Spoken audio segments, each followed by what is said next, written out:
ngày này ha cô vô mà thơ slime tê rai cô giống phở một hẹn đi quên trà cô dùng chạm máu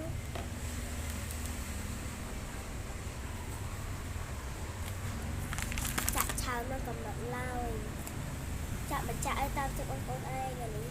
hỏi tay là các bạn đây là sắp mai anh lấy những cô nhom thử cả đại tập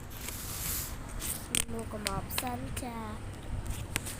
hay đại tập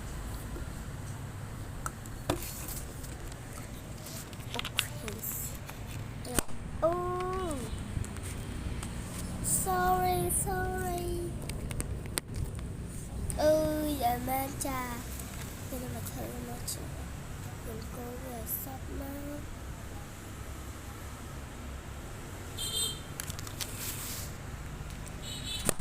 tidak ăn bọc ô nó giờ nó sói nó giờ đã sẽ bố chơi nó đã sẽ bố chơi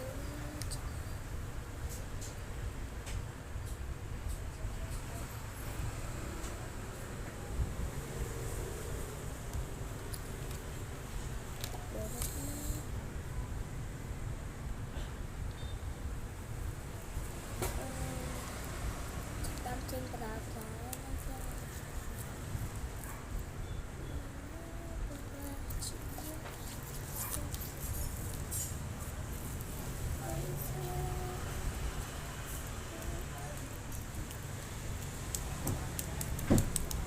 cha thứ hai đây là các bạn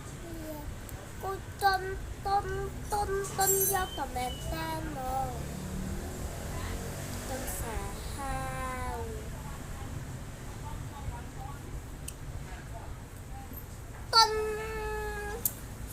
cô tôn nhom dậy lên chân ta mà tao cô tôn lăn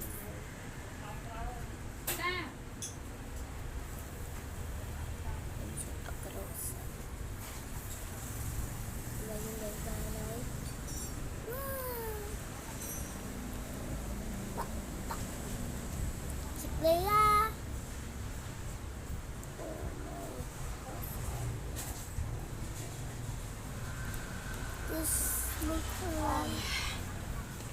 nền tên tôn hơi tiệt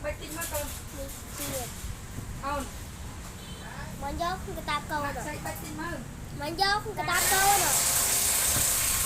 ơi hai cái free của con